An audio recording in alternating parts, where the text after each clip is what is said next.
Hey guys, welcome back. I hope everybody's doing well. So, the next topic that we're going to look at is the Protestant Reformation.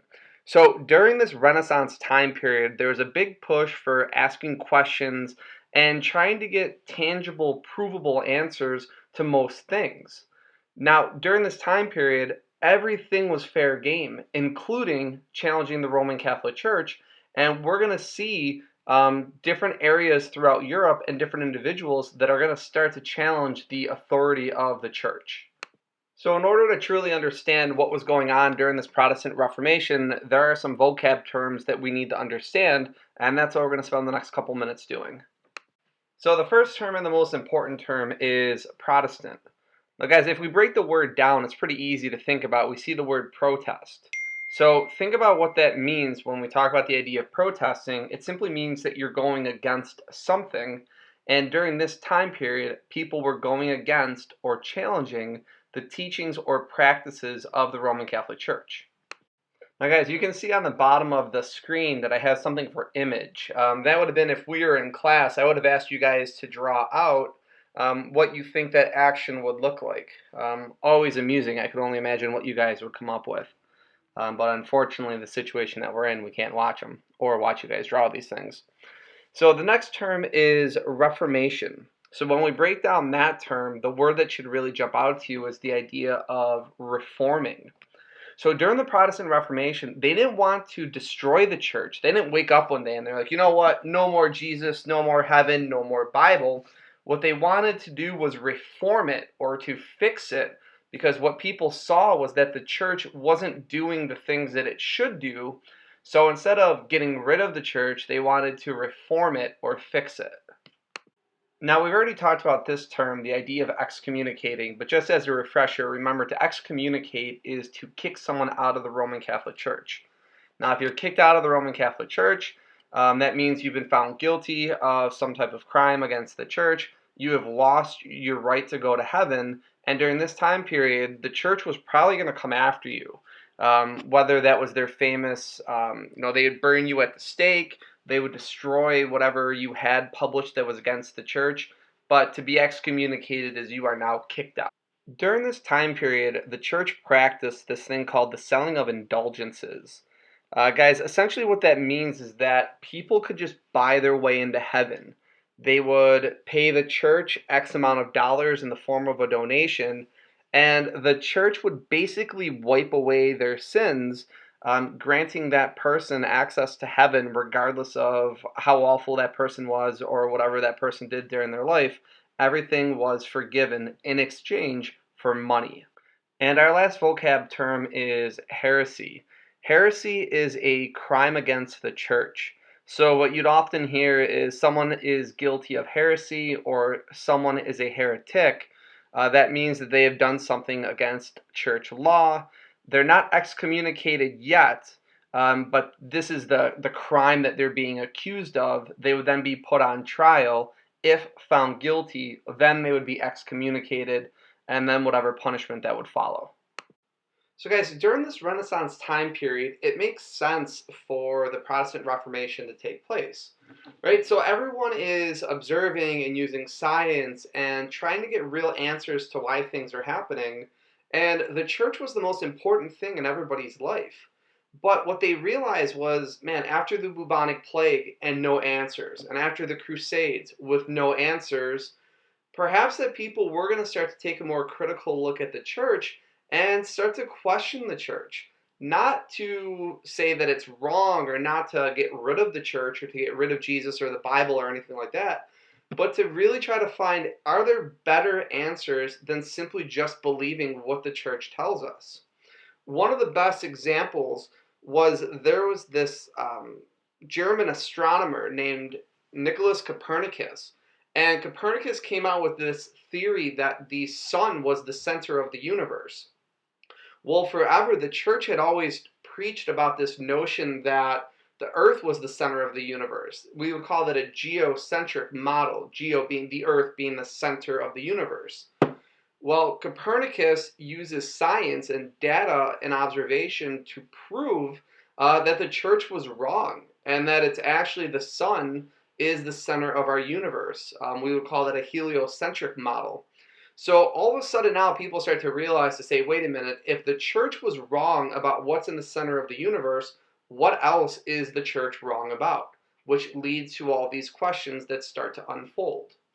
So we have that social element, right, of people asking questions and challenging, but we also have other issues going on during this time period as well, and there's a huge conflict between kings and queens of countries and the Roman Catholic Church and the authority of the Pope. Now, guys, remember how we were talking about during the Middle Ages that all the kings and queens, they had to answer to the Roman Catholic Church because the church controlled the ultimate prize, which was heaven. So all of these kings and queens, no matter how powerful they wanted to be, they were always second place to the Pope. So what we see during this Protestant Reformation is this power struggle between kings and queens wanting more power than the Pope, and the Pope really trying to assert his authority over these kings and queens throughout Europe that are Christians, which are technically under his control. And another thing that you had with the kings and queens being upset about the Roman Catholic Church was the amount of wealth that the church had. Countries had to pay taxes to the church. And all of a sudden, you're going to start to see the church develop this enormous amount of wealth. And again, kings and queens are frustrated and say, why are we paying so much money to this governing body? You know, think about if you're Germany, if you're a northern Germanic king or queen, you're paying money to the Pope living in, southern Italy. You've never seen this guy, you have no interaction with this guy, yet you're giving him an absurd amount of money that could either be staying within your country as a good ruler, or as a selfish ruler, that could be money that you could be keeping for your own personal benefit. But either way, that money is going to a foreign body, going to the Pope. They don't like it and they don't think it's fair, and they want to see some type of change. And finally, we really had to look at the church itself. Guys, the church had become corrupt. Now, that's not every member and that's not every level of the church. But what we find is that the church was doing some things that were 100% wrong. And the biggest issue that people had was this notion of selling of indulgences. I mean, think about practicing your entire life as a good Christian, right? You sacrifice, you give, you try to do all the things right, but then you see that the church was accepting indulgences, which again, it's just accepting money. And people were able to buy their way into heaven, and good practicing Christians are like, that's wrong. It's fundamentally wrong that someone should just be able to drop some coin on a table, get a piece of paper that says all of your sins are forgiven, and now you get to go to heaven the same way that a good practicing Christian did. So that was something that the people of Europe had a major, major problem with, and that was one of the things that they needed to reform. Hence the reason why we get into this notion of the Protestant Reformation. So we're going to need someone to get the ball rolling here, someone to really ignite this Reformation, this questioning spirit, and it's going to be a German monk by the name of Martin Luther. Now guys, before anybody asks, and I'm sure if I was in class right now I would see 100 hands go up, and someone's going to ask me, do you mean Dr. Martin Luther King Jr.? And no, they have no connection to each other, they have no relation to each other. Guys, they lived 450 years apart from each other. So Martin Luther, the German monk, starts the Protestant Reformation. Dr. Martin Luther King Jr. starts the American Civil Rights Movement, but the two of them have no connection to each other besides the fact that they share the same name. So Martin Luther is a German who was originally, he wanted no part of the Roman Catholic Church. He wanted no part of any of this. He was actually just growing up to be a lawyer. And on a walk home, he got stuck in a lightning storm. And what he did is that he dropped to his knees and he prayed that if he could survive this lightning storm, he would dedicate his life to the church. Well, he survived and then he fulfilled his word. He dedicated the rest of his life to the Roman Catholic Church. So Martin Luther is going to have some issues with the Roman Catholic Church. During his time, he observed some things that he thought was wrong. I mean, obviously the thing that he had the biggest issue with was the selling of indulgences. recognizing that it wasn't in the Bible. Luther said that it can't be done. So guys, if you look at the chart that's up on the screen right now, you're going to see the differences between them. The way that I always try to keep it real simple is that Luther and any branch of Christianity that kind of comes off of this Protestant Reformation, which we'll look at later, they very much are just follow the Bible. Whatever's in the Bible, that's what we're going to do, and if it's not in the Bible, we're not going to do it. Whereas if you look at the Roman Catholic side, Catholics practice not only what's in the Bible, but they also practice traditions that have been started throughout the centuries. So that's where Luther really kind of looked at it and said, you're wasting your time because if it's not in the Bible, we don't need to do it. He also questioned that anybody could really be participating in Christianity. It doesn't have to be a member of the clergy. It doesn't have to be the Pope. And of course, this is really going to anger members of the Roman Catholic Church. Now, Luther wasn't the first guy who had issues or problems with the Roman Catholic Church. As you can see, both of these monks, Jan Hus and John Wycliffe, they both voiced concerns or issues that they had with the Roman Catholic Church. But what happened to both of these men is that they were found guilty of being heretics. They were then excommunicated, and then they were burned alive at the stake. So it's not as though Luther was just the first guy to come up with this, but Luther was really in the right time, at the right location, to really try to not only to survive this, because the church was going to come after him, and they were going to try to kill him, without a doubt, but also to get people, especially kings and queens, to protect him and to listen to what he has to say. Okay, so the major beef that Luther has, again, with the Roman Catholic Church was this selling of indulgences. Like, that was the thing that really set him off. And after he kind of had his issue with the selling of indulgences, it then turned into a snowball effect. Luther goes public with his issues with the Roman Catholic Church. Now, guys, obviously, when we're talking about the 1500s, we don't have Skype, we don't have mail, we don't have any of the platforms that we have available today, Twitter or whatever. So what Luther does is that he writes 95 problems that he has with the church. We call these the 95 Theses. And what he does is that he goes and he nails them on the front of the Wittenberg church door. Now, you might be like, Donnelly, he's nailing this right on the church door. Like, this has got to be, like, so crazy and so defiant.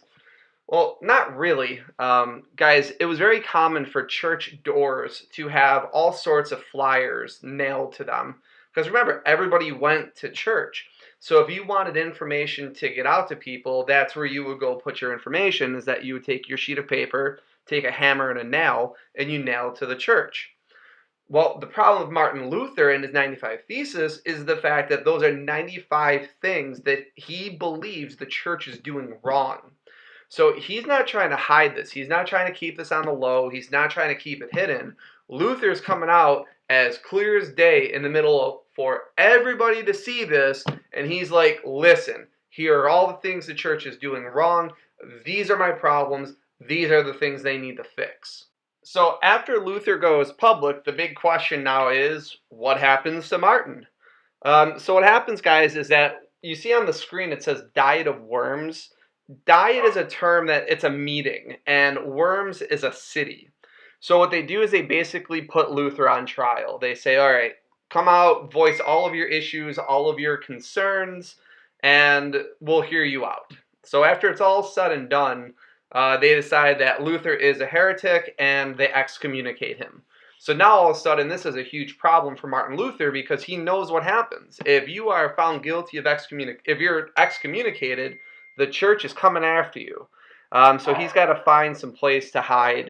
So with the church after Martin Luther, it's actually going to be the kings in Northern Europe that are going to protect Martin Luther. And this is really where the story gets kind of interesting, but it really starts to come full circle. Is you might be questioning and say, Donnelly, why are these kings and queens going to risk getting excommunicated by protecting Martin Luther? And the simple answer is power. What happens now, guys, is that these kings and queens, they finally get their alternative to being subservient to the Roman Catholic Church. These kings and queens can preach this new branch of Christianity, this new Protestantism that Martin Luther is running around Europe trying to get people to buy into. And if the kings and queens are going to accept this new branch of Christianity, that means that their followers are going to start to gradually accept this new branch of Christianity as well. That's why today, when you look at all the different branches of Christianity, you have Protestantism and Lutheranism and Presbyterianism and Baptism and all of these different new branches of Christianity, that all stems from this Protestant Reformation, because each one of these kings and queens in Europe are going to take Martin Luther's ideas and then morph them a little bit to fit what they want their country to be. And most importantly, they no longer have to listen to the Roman Catholic Church. They no longer have to listen to the Pope, because the Pope is the head of the Roman Catholic Church. But if you are not a part of the Roman Catholic Church anymore, it doesn't matter. So these kings and queens are able to break away from the Roman Catholic Church, but still give their citizens heaven, the Bible. None of that changes. So they can still give them the basic foundations of their lives, but kings and queens have the ability to move away from the Pope and now run their countries without having to answer to anybody. So the impact of this, as you guys can see on the drawing, is going to be all of these new branches of Christianity. It's very similar to what we talked about before, that idea of the Great Schism. If you guys remember, that was the idea of when the Roman Catholic Church and the Eastern Orthodox Church, they both split. Now, this split that again we see during the Protestant Reformation, they're not rejecting Jesus, they're not rejecting heaven, they're not rejecting the Bible. What they're rejecting is the way that the Roman Catholic Church is teaching Christianity. That is their biggest issue. So what happens is that you're going to have all of these individuals like Martin Luther who are going to say, I can teach the Bible better. So follow my branch of Christianity, and it's still like the same foundation is still there. It's just, again, it's being taught differently. And it's not having to follow the traditions or the authority or the rules or the power of the Roman Catholic Church, which is why a lot of people found it appealing, especially those kings and queens that wanted to try to get away from the authority of the Roman Catholic Church. So from this new schism, basically we look at three new branches of Christianity. Obviously, Martin Luther and Protestantism becomes the most popular out of these three. That was because the kings throughout Europe, they really adapted to this new style of Christianity, again, because it broke away from the church, and that they were still able to give their citizens the things that they demanded through the Bible, Jesus, and heaven.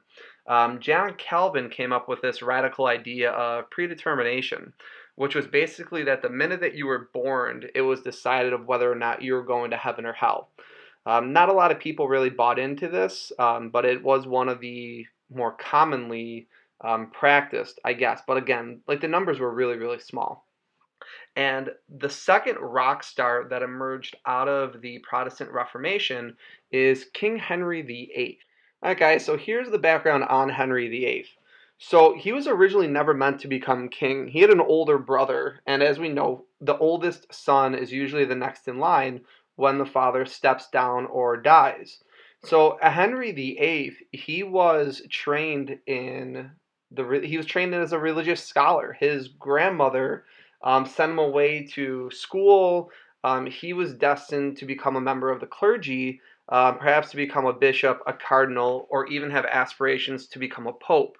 So becoming a king was something that Henry VIII never really wanted. Yet his older brother dies. So when his older brother dies, Henry now has to become king. Okay, but you got to remember this piece too, is that Henry is schooled in Roman Catholic teaching. So he has both of these backgrounds. So right off the bat, he is still very, very loyal to the Roman Catholic Church. This is where things get a little weird. He's going to end up marrying his brother's wife, Catherine of Aragon. Now, he loved Catherine, but the problem was Catherine could not produce a son. And every king wants a son because that's how you keep your lineage going. So he and Catherine did have a daughter, but Catherine was starting to get older, and he realized that she was not going to be able to give him the son that he wanted. Well, the problem with that, guys, is according to Roman Catholic Church, you cannot get a divorce. That's against church teachings. All right, so Henry VIII is stuck in this really bad position of, well, I am a devout Catholic, but I need a divorce so I can marry somebody new, so I can have a legitimate heir to my throne, so that when I die, my line can pass on. So this is where we get into a problem, okay? Henry VIII knows that he could teach religion. He could be the head of a church. He has that confidence in himself from his schooling and his upbringing, okay? And it's also the perfect timing because you have the Protestant Reformation happening.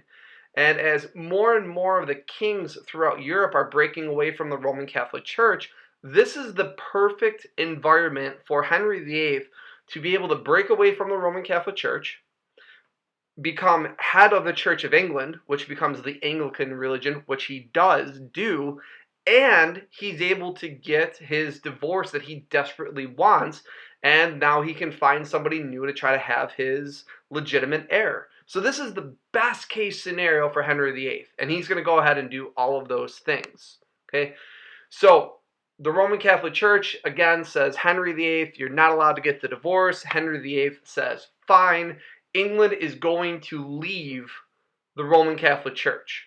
And we're going to start our own church called the Church of England, and Henry VIII is going to be the leader of that church.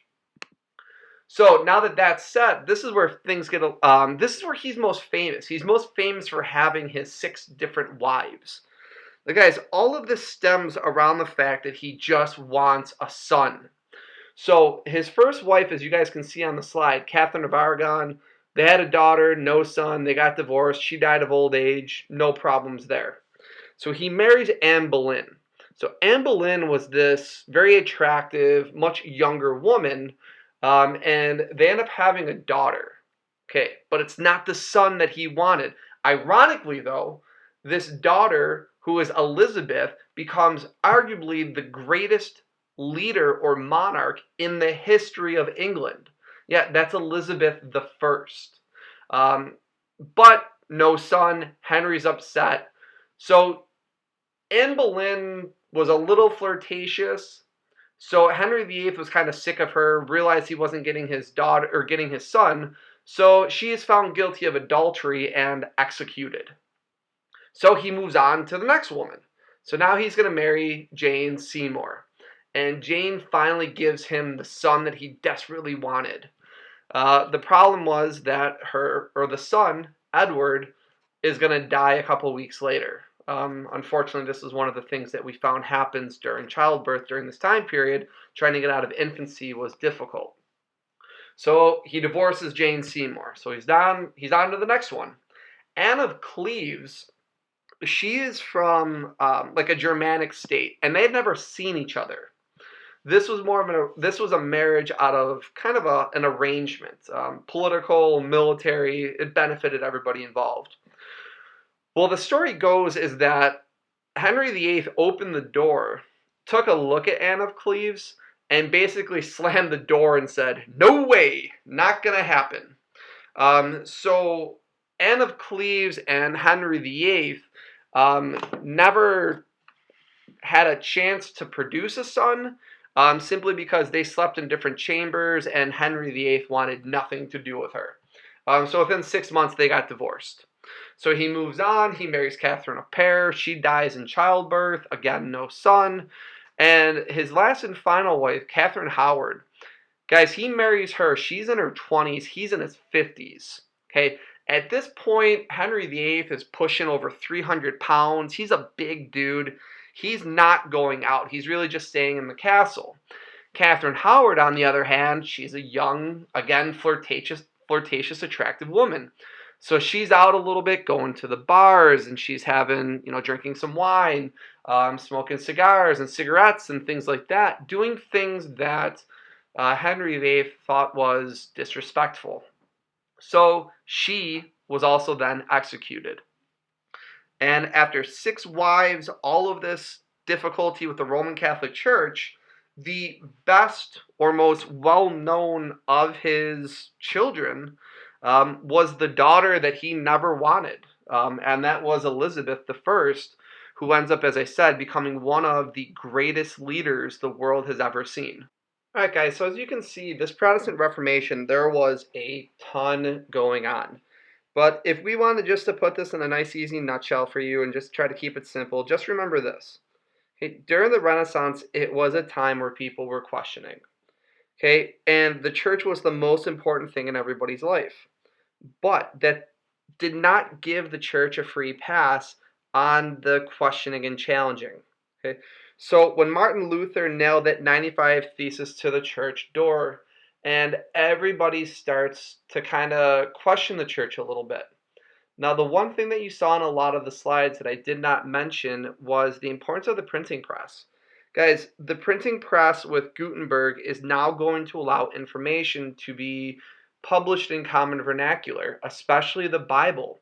So now people start reading the Bible, they start seeing the things that Martin Luther posted, and they can reflect on their experience with the Roman Catholic Church, and they start to realize, well, they have a choice. They could either stick with the Roman Catholic Church and everything that's been going on, or they now have an alternative, which now they could jump into Protestantism, or they can jump into Calvinism, or they can jump into Anglicanism. But now the people of Europe have an option, and that's really what happens with the Protestant Reformation.